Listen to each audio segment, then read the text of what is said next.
पाकिस्तान के young talent की और यंग टीम की इस खूबसूरत परफॉर्मेंस पे तालियां। कमेंट सेक्शन में जो जो आपके मुंह में जो जो तारीफें आती हैं ना, लिख के मारो कमेंट सेक्शन में इनके लिए। जिस तरह का इन्होंने आज मैच खेला है और मैच परफॉर्मेंसेस दी हैं ना, बैटिंग बॉलिंग फील्डिंग सब पे एक एक करके मैं बात करूंगा।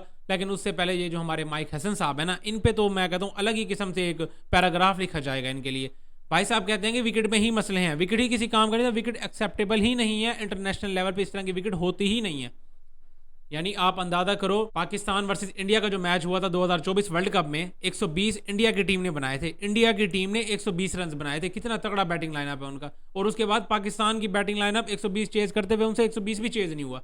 इस तरह की विकेट्स भी आती हैं। ये बैठे हुए हैं सारे लीग क्रिकेट को देख के, इंटेंट इंटेंट नामी जो ये चूरन बेच रहे हैं भाई साहब, वो लीग क्रिकेट में होता है। इंटरनेशनल मैचेस में तकरीबन विकेट्स ऐसी ही बन रही हैं, कुछ मैचेस में ऐसी विकेट्स बन जाती हैं जहां 200-250 वाले सीन हो जाते हैं, 200-240 इस तरह के मैचेस होते हैं। थोड़ा सा अगर देखा जाए तो बायलैटरल सीरीज में ऐसे होता है, अदरवाइज जितने भी आईसीसी के इवेंट्स हैं ना, वहां पे ऐसे ही होते हैं, नॉर्मल ही मैचेस होते हैं। 170, 80, 150, हद ज़्यादा ही कोई हिसाब किताब लग जाए तो 200, 220, इससे ऊपर इतने मैचेस जाते ही नहीं है, बहुत कम ही होता है। कोई रेयर चांस हो जाता है जब 220, 240 वाले स्कोर बनते हैं, अदरवाइज ये नॉर्मल ही है स्कोर, 170, 80 इतने ही स्कोर बनते हैं बड़े मैचेस में। ये इंटेंट नामी चूरन ये सिर्फ और सिर्फ लीग्स क्रिकेट के लिए बना हुआ है, और वो ये इंप्लीमेंट करना चाह रहे हैं इंटरनेशनल क्रिकेट में पाकिस्तान की टीम के लिए। उस तरह की क्रिकेट तो खेली जा नहीं रही, थोड़ी सी कंडीशन चेंज होती हैं, वही प्लेयर्स हैं, वही सारी की सारी टीम है जो कि इधर खेली थी पाकिस्तान में, कुछ एक दो लड़के चेंज हुए हैं, ठीक है। उसके अलावा बाकी तो सारी सारी टीम वही है आपकी। पाकिस्तान में यही लड़के खेले थे जब 3-0 से आपने बांग्लादेश को सीरीज हराई, उसी बांग्लादेश के खिलाफ आप मैचेस खेल रहे हो, और थोड़ी सी कंडीशन चेंज हुई है, उनकी कंडीशन में जाके आप बिल्कुल ही हाथ पैर फूल गए हैं, आपको समझ ही नहीं आ रही, आप रन आउट ऐसे होते फिर रहे हो, आप ऐसे लग रहा है जान छुड़वा रहे हो। मोहम्मद नवाज जैसे रन आउट हुए, ऐसे लग रहा था भाई साहब जान छुड़वा रहा, किसी तरह बाहर निकलूँ, यहाँ तो खेला नहीं जा रहा। इतनी भी क्या क्या मुझे बताओ, गोले बारियाँ आ रही हैं, गोले आ रहे हैं, बोले ही आ रही है ना, तो बोलों को खेलो भाई। इतनी को फजूल किस्म की मैं कहता हूँ परफॉर्मेंस दी है, बैटिंग बॉलिंग फील्डिंग तीनों के तीनों डिपार्टमेंट्स में। वो कीपर खड़ा हुआ पीछे हमारा मोहम्मद हारिस साहब, पता नहीं कितने कैंडिस ड्रॉप कर लिए उस बंदे ने। बातें करवा लो जी, तो मुझे कोई फर्क नहीं पड़ता, मैंने तो अपनी क्रिकेट खेलनी है, मैंने इंटेंट वाली क्रिकेट खेलनी है। एक तो ये जो इंटेंट नामी चूरन बेच रहे हैं ना, ठीक है, इसमें मेरा बड़ा दिमाग खराब होता है। ये इंटेंट नामी जो इन्होंने एक लफ्ज़ बना के खड़ा कर दिया ना, वो आगा सलमान साहब आते हैं जी क्रिकेट बहुत चेंज हो गई है, हमने जी वर्ल्ड क्रिकेट को लेके चलना है। भाई आप आईसीसी इवेंट्स उठा के देखो कितने हाई स्कोरिंग मैचेस हो जाते हैं, पूरे टूर्नामेंट में 1 या 2 मैचेस या 3 मैचेस ऐसे हो जाते हैं जो कि हाई स्कोरिंग हो, वरना सारे मैचेस ऐसे ही होते हैं, 150, 170, 180 यही मैचेस हो रहे होते हैं। और इस तरह के मैचेस के लिए कोई खास इंटेंट नामी को जरूरत है तो नहीं। पावर प्ले आप अच्छी तरह यूटिलाइज करो, उसके बाद स्पिन को आप खेलो अच्छी तरह, सिंगल डबल 1-2 बाउंड्रीज लेते रहो सुकून से, फिर डेथ में आगे शॉटे मारो। ये सिंपल सा फार्मूला लेकर T20 में चलें तो मसला ही कोई नहीं है। शुरू से शुरू करते हैं यार जरा पाकिस्तान की बैटिंग लाइनअप है, तो भाई पहले तो एक दोनों खब्बे आ जाते हैं ओपनिंग करने के लिए, सैम अयूब और फ़खर जमान स्टार्ट अच्छा लेता है बंदा वो। वैसे तो भाई साहब उस पर भी बातें सारे कर रहे हैं कि जी खुशदिल शाह ने फ़खर जमान को आउट करवा दिया, लेकिन आउट करने से पहले आप ये भी तो देखो भाई साहब के 2-3 कैच भी तो छूटे हुए हैं। ये जो 44 रन करके गए इसमें भी भाई साहब को 2-3 बारियां मिली हुई, मतलब 2-3 कैचेस इसमें भी छूटे हुए हैं बंदे के। तो यहाँ से आप अंदाजा लगाएंगे ये तो बांग्लादेश की ही मेहरबानी होगी, अगर वो कैचेस ना ड्रॉप करते तो फ़खर जमान के इतने रन ही ना होते, फिर ये जो 110 भी बना ये भी ना बनता। 129 का स्ट्राइक रेट है भाई साहब का, और ये इंटेंट नामी ये जितनी भी सारी बातें हैं वो सारे आप इसी स्ट्राइक रेट पर और इन सारी चीज़ों पर आप हिसाब लगा सकते हो। विकेट की कोई बात नहीं करेगा, ये जो यंगस्टर नामी चूरन है ये भी मेरे सामने ना करना कि भाई यंग लड़के हैं इनको थोड़ा चांस दो। भाई साहब ये बहुत हो गया, न्यूजीलैंड सीरीज भी इन्होंने खेल ली है, पाकिस्तान सीरीज भी इन्होंने खेल ली है, अब बांग्लादेश सीरीज भी ये खेल रहे हैं। अगर ऐसे ही इनको चांसेस देते रहेंगे और इनको ऐसे ही क्वेश्चन देते रहेंगे ना कि भाई यंगस्टर हैं चांस दो, इनको थोड़ा टाइम लगेगा, फिर बाद में ये भी ना कहना आप वर्ल्ड कप आ जाएगा सर पे, वर्ल्ड कप भी ऐसे हार के आ जाएंगे, फिर कहेंगे जी यंगस्टर से टाइम लगेगा, इनको 1-2 इवेंट्स लगेंगे। फिर बात तो वही आ गई दोबारा बाबर आजम वाली, मोहम्मद रिजवान वाली, कि जब नए आते हैं प्लेयर्स उनको हम ये कहते रहते हैं कि भाई अभी नए हैं, थोड़ा टाइम लगेगा, थोड़ा टाइम लगेगा, फिर 1-2 इवेंट्स 3 इवेंट्स जब वो हरवा देते हैं फिर हमारी ये बातें शुरू हो जाती हैं कि भाई अब इनसे बस कराओ, अब इनकी जान छोड़ो, 2-3 इवेंट्स हरवा दिए। मतलब कब टीम कब बनेगी हमारी, हमारा कॉम्बिनेशन कब बनेगा, हमारी कोई ना टीम सिलेक्शन की समझ आती है।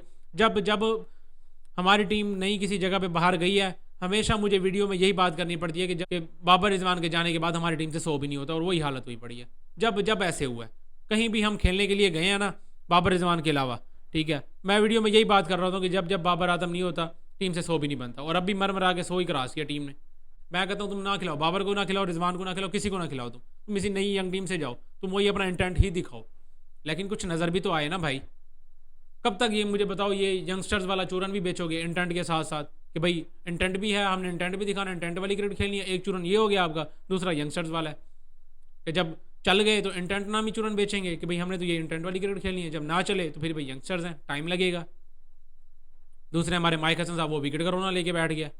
अजीब ही किस्म के हिसाब किताब चल रहे हैं। खैर भाई इधर बैटिंग में बात करें तो फ़खर जमान 44 रन, सैम अयूब साहब बिल्कुल ही मैं कहता हूँ जब से उस बंदे की टखने में वो चोट आई है उसके बाद से जब से वो रिकवर करके आया, 150 के अलावा मेरा ख्याल है उसकी कोई इनिंग भी नहीं है पूरे PSL में भी। उसके बाद ये बांग्लादेश की होम सीरीज़ जो थी वहाँ पे भी, और उसके बाद अब बांग्लादेश का ये वाला मैच भी लगा लो, तो बंदे का 150 के अलावा कोई मेरे हिसाब से, मुझे तो नहीं याद पड़ता, अगर कोई है तो कमेंट में लाजमी कर देना, शायद मैं भूल रहा हूँ, तो मुझे तो नहीं याद पड़ता 150 के अलावा उस बंदे कोई इनिंग हो। सैम अयूब का ये कुछ समझ नहीं आ रही। प्लेयर बहुत अच्छा है, जाहिर सी बात है, उसने जो इंजरी से पहले वो बहुत ही अच्छा खेलता हुआ आ रहा था, लेकिन वो इंजरी के बाद अभी उस तरह का फॉर्म नहीं पकड़ रहा। साथ मोहम्मद हारिस को देख लें तो भाई साहब 1 डाउन पोजीशन पे आते हैं, वो भाई साहब को अजीब ही को जल्दी लगी हुई है, उसका तो अजीब ही को इंटेंट चल रहा है, भाई साहब आए हैं वो भी गए टाइम से ही। आगा सलमान को देख लें तो बॉल की कोई समझ ही नहीं आ रही, थोड़ा सा शेप होता हुआ बॉल आउट स्विंग हो रहा है, बंदे को कुछ समझ ही नहीं आ रही, कभी बाहर निकल के मार रहा है, कभी डुमके लग रहे हैं, कभी क्या कर रहा है, कभी क्या कर रहा है, फिर भाई साहब उल्टे सीधे हो गए, कीपर को कैन पकड़वा के वो भाई साहब जा रहे हैं। अब इंटेंट ना मिचूरन, ये इस पर भी टैग लग जाएगा जी भाई, इंटेंट तो हमने दिखाना, 8 बॉलों में 2-3 रन करके वो भी चले गए हैं, एहसान करके हमारे ऊपर। ये हैं जी हमारे कप्तान साहब। हसन नवाज पे ज़रा बात करें तो भाई साहब उसकी मुझे समझ नहीं आती, उसका तो एक ही काम है, आता है फ्रंट लेग को थोड़ा सा साइड पे करके बाहर निकालता है और यूं लफे घुमा देता है। अजीब ही किस्म का उसका हिसाब किताब है, इतना अच्छा PSL में खेल के आया, कुछ समझ से काम बाहर है, पता नहीं क्या उसकी बैटिंग को अचानक हो जाता है। न्यूजीलैंड में भी उसने ऐसे ही किया, उसकी टेक्निक के बारे इशूज़ तो हैं, ये मैंने न्यूजीलैंड सीरीज़ में भी बात की थी, PSL में भी उसने परफॉर्म किया, तो उसके बावजूद भी मैंने ये बात की थी कि उसकी टेक्निक में थोड़े बहुत मसले हैं, और आज भी जिस तरह से वो बंदा आउट हुआ है। अमूमन इसके आप देख लें, ये फ्रंट लाइन को साइड पे मारेगा, बल्ला घुमाएगा और ऐसे ही या कवर पे कैच पकड़ा हुआ होगा या पीछे थर्ड मैन पे। फिर आ रहा था जी मोहम्मद नवाज, 5 बॉलें खेलते हैं, बहुत ही ज़्यादा परेशान होता है मेरा दोस्त, और पता नहीं एक तो ये किस तरह की परफॉर्मेंस दे के टीम में आया ये भाई साहब। वैसे तो मुझे बड़ा अच्छा लगता है, पता नहीं क्यों अच्छा लगता है, ये भी मुझे समझ नहीं आती, परफॉर्मेंस इसकी फिलहाल तो कुछ है नहीं। और बॉलिंग में देखा जाए तो भाई साहब ने सिर्फ और सिर्फ 1 ओवर करवाया है, मतलब शादाब खान की full like to like replacement दिया है इन्होंने। शादाब खान भी यही करता है, बैटिंग करवा लो, बॉलिंग में बस 1-2 ओवर किसी तरह बस नाम करवा लो कि मैं बॉलर भी हूँ, वरना मुझे दूर ही रखो बॉलिंग से। अब इसको भी भाई साहब को सिर्फ और सिर्फ 1 ही ओवर दिया, और उसके बाद इस बंदे की भी छोटी बैटिंग में इस बंदे ने वो कुछ नहीं किया, रन आउट खुद ब खुद ही, ऐसे लग रहा था कि जैसे जान छुड़वाना चाह रहा है कि मुझे यहाँ से निकालो, मेरे से तो खेला नहीं जा रहा, खुद ही भाग पड़ा। अभी फ़खर जमान ने रोकी बाद में, ये भाई साहब पहले आधी क्रीज पे पहुंचे हुए थे, फिर वापसी के गेयर भी नहीं लगे, और भाई साहब रिवर्स गेयर तो फिर हमारे हैं ही नहीं ना। उसके बाद छुट्टी, फिर फ़खर जमान भी ऐसे ही आउट हुआ है। जब खुशदिल शाह, जाहिर सी बात है 2 तो वहाँ पे बनता था मेरे हिसाब से, 2 की कॉल होती है, अगर नहीं भी लेना था तो एटलीस्ट उसको फर्स्ट टाइम नो करो। खुशदिल शाह भी आधी विकेट पे जाके उसको वहाँ पे नो कर रहा है, फिर फ़खर जमान के भी बैक गियर खत्म, वो भी भाई साहब वहीं पे गिर गया, जाहिर सी बात है वो भी आउट हो गया। स्पिनिंग कंडीशंस बताते रह गए हैं, आउट देख लो तो 7 आउट वैसे बांग्लादेश ने किए, वैसे तो ओवरऑल देखा जाए तो हमारे 10 आउट हुए हैं, लेकिन 7 आउट हमारे बांग्लादेश ने किए हैं, जिसमें से 6 आउट तो फास्ट बॉलर्स ने किए हैं, और इधर से पाकिस्तान ने सिर्फ और सिर्फ 3 आउट किए थे बांग्लादेश के, और वो तीनों के तीनों पेसर्स ने किए थे। मुझे समझ नहीं आती कहाँ से ये स्पिनिंग कंडीशंस हैं, और अगर स्पिनिंग कंडीशंस हैं तो हमारे स्पिनर से क्यों नहीं कुछ किया। हमारे स्पिनर तो छक्के खा रहे थे, जो भी बॉलिंग करने हैं वो छक्के खा रहा है, जो भी बॉलिंग, असल में हमारे स्पिनर भी तो पार्ट टाइमर है ना, एक इब्रार के अलावा हमारे पास कौन प्रोफेशनल स्पिनर है, वो भी ऑलराउंडर कैटेगरी में आ रहे थे मोहम्मद नवाज, और सैम अयूब तो वैसे भी सुबहान अल्लाह अल्हम्दुलिल्लाह, बस अल्लाह अल्लाह करके वो जैसे जैसे ओवर निकलवा रहता है। तो हमारे माइक हसन साहब को भी इस तरह के प्लेयर्स चाहिए ना, मल्टी टैलेंटेड, कि भाई हमें बॉलिंग भी चाहिए उसे, हमें उसे बैटिंग भी चाहिए, हमें उसे फील्डिंग भी चाहिए, लेकिन जो मेन बंदा बैठा हुआ है उसे हमने बाहर रखा हुआ है, सुफियान मुकीम को, उसको कब चांसेस दोगे। मतलब इन कंडीशन में भी अगर उस बंदे को चांस नहीं देने तो फिर भाई उसको टीम में रखो ही ना, टीम में किस खुशी में रखा हुआ उस बंदे को। फिर हमारे पास वही टूर्नामेंट आएगा, कितने टूर्नामेंट्स हो गए, 2 से 3 टूर्नामेंट्स तो मुझे हो गए ये चीज़ कहते हुए कि भाई ये टूर्नामेंट आ गया, हमारे पास स्पिनर ही नहीं है। अब फिर जैसे वर्ल्ड कप सर पे आ जाएगा, फिर हम देख रहे होंगे भी स्पिन अटैक कहाँ है, क्योंकि सुफियान मुकीम को तो हम चांसेस ही नहीं दे रहे, उसको बना ही नहीं रहे। क्या उसको सीधा वर्ल्ड कप का मैच खिलवाओगे, मतलब वहाँ पे भी आपने उससे पानी ही पिलवाना, या वो साइड में ही नहीं होगा। तो खेलेंगे तो यही नवाज, शादाब, इन्हीं में से कोई ना कोई खेलेगा ना, या इब्रार साहब, जो भाई साहब छक्कों के नीचे बात ही नहीं कर रहे। ठीक है लो स्कोर था, टीम ने भी लो स्कोर कर दिया, आप एटलीस्ट फाइट तो करो ना, 5-6 तो आउट करो, 1 साइडेड करके उन्होंने मैच हरा दिया। मेरा ख्याल 7-8 ओवरों में 70-80 रन तो उन्होंने किए हुए थे। विकेट पता नहीं कहाँ से मुश्किल था, कौन सी पता नहीं यहाँ पे गोला बारूद बरसाए जा रहे थे, जो कि हमारे बैटर से संभाले नहीं गए। फिर हम बात करते हैं बाबर रिजवान की, तो फिर आप कहते हैं जी बाबर रिजवान को आप क्यों बीच में लेके आते हो, बाबर रिजवान को दूर रखो। अब जी अगर टीम एक मैच हारी है तो आप बाबर रिजवान को बीच में, और भाई मैं कहता हूँ ना खिलाओ उनको, मैं तो अब ये चाहता ही यही हूँ कि ना खिलाओ आप उनको, एटलीस्ट एक वर्ल्ड कप तो ना ही खिलाओ, इन्हीं पे जाओ ज़रा, इनसे आप पता चले आपको ये यंग टैलेंट, ठीक है, ये हमारा इंटेंट क्रिकेट, ये सारा कुछ ज़रा हमें भी पता चल जाएगा, ज़रा आपको भी पता चल जाएगा।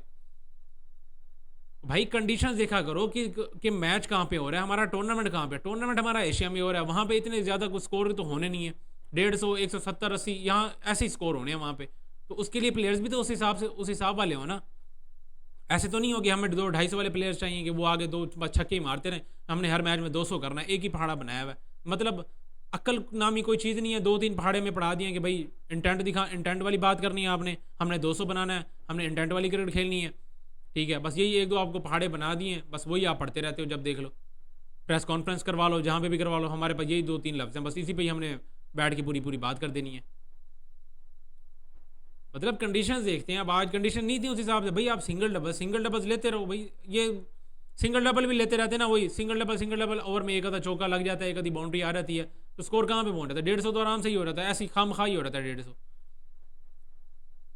हमारी टीम की हालत ये है कि पूरे ओवर्स ही नहीं खेले गए, 110 पे ऑल आउट हो गई हैं, अभी अभी 3-4 बॉलें पड़ी थी। और उनकी टीम की हालत ये है कि 16वें ओवर में उन्होंने चेंज कर लिया, आउट भी सिर्फ और सिर्फ 3 हुए।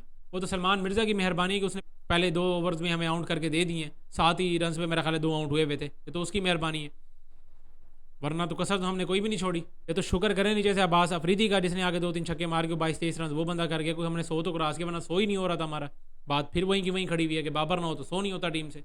हमारे राणा साहब ने 3 ओवर्स में 10 रन खाए हैं, उधर से मुस्तफिजुर रहमान 6 रन दिए उस बंदे ने 4 ओवर्स में, 2 आउट भी कर गया। 4 ओवर्स में 6 रन, 24 बॉलों पे उस बंदे ने सिर्फ और सिर्फ 6 रन दिए। सुभान अल्लाह। वैसे खैर भाई अभी तो एक ही मैच हुआ है, फिर सारे कहेंगे जी नई टीम है, आप क्रिटिसाइज कर रहे हो उनको, यंगस्टर्स पे इतना थोड़ा टाइम दो, यंगस्टर्स को टाइम देना चाहिए। ठीक है भाई टाइम दे रहे हैं, अभी तो एक ही मैच हुआ है, आगे 2 मैचेस पड़े हुए हैं, अल्लाह अल्लाह करके सीरीज जीत लेना। अब ये ना हो कि बांग्लादेश को पहले हमने वाइट वॉश किया था, वो हमें वाइट वॉश ना कर दें, ये हालत ना देखनी पड़ जाए। बाकी इस वीडियो में इतना ही यार, मिलता नेक्स्ट वीडियो में।